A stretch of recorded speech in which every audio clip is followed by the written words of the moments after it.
Jeg hedder Mathilde. Og jeg hedder Stine. Og i dag der skal vi snakke om, hvordan det har været at gå i 1.G for os. Hvordan var det for dig at starte nyt sted? Altså jeg synes, at jeg var i hvert fald virkelig nervøs.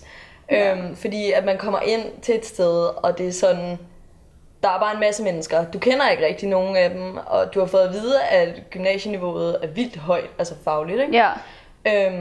Og så er der det der med, at man skal skabe et socialt liv, og man bliver sådan lidt, hvordan skal det overhovedet gå? Altså kommer jeg til at overleve det her? Ja. Sådan havde jeg det i hvert fald lidt.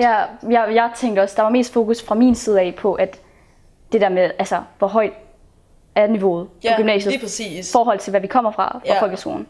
Så præcis. Det var min største bekymring. Så noget med præstationsangst. Kan jeg præstere, altså kan jeg leve op til det her? Kan jeg leve op til de forventninger, der er på gymnasiet til mig som elev? Jeg havde det også sådan lidt det der med at række hånden op i timen. Ja. Det var mega skræmmende, fordi at man var jo vant til nogen fra enten efterskolen eller folkeskolen. Ja. Og nu er det nogle helt nye mennesker, hvor du måske rækker hånden op og siger noget forkert. Ja.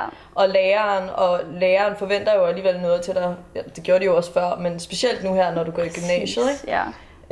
Hvor jeg var sådan virkelig nervøs for at sige noget forkert, kan jeg huske lige i starten. Ej, det var forfærdeligt. Ja, og det var faktisk det første halve år fra min.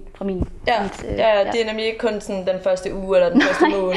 For det er stadig sådan, at du skal ligesom skabe dig et socialt liv, samtidig med, at du får styr på det faglige. Ja. Og jeg kan i hvert fald huske på min side af, der sad jeg bare i en måned og græd, fordi at jeg, altså helt ærligt, så vidste jeg ikke, hvad jeg skulle gøre med mig selv. Det var sådan, jeg synes presset var alt for stort, og jeg kunne slet ikke holde til det. Og det der med at prioritere lektier og sådan noget, for der er bare ikke tid til at lave dem altså. Det er der bare ikke. Men altså, jeg synes også, at man som 1.G'er skal benytte sig af alle de hjælpemidler, man overhovedet kan. Virkelig. Der er rigtig mange. Der er rigtig mange. Altså mit gymnasie, det er tilknyttet Restudy, som jeg personligt selv har brugt det rigtig meget til. Det kunne både være lektier og skriftlige opgaver. Altså, der var rigtig meget hjælp at hente. Og som 1.G'er, så sidder man meget, altså man udnytter rigtig meget alle de hjælpemidler, man kan få. Altså, og det skal man også gøre som 1.G'er. Bestemt, ellers så, altså. Ja, lige præcis. Ja. Og samtidig med det, så skal der jo også, altså der er jo også hjælpemidler til det sociale, hvilket jeg synes virkelig mange 1.G'er skal benytte sig af, fordi det er næsten det, der er det værste, synes jeg. Det der med i 1.G, der skal man ligesom bruge tiden på at finde det sociale, og ligesom vægte de forskellige ting, ikke? Ja, så det kan jeg godt følge af.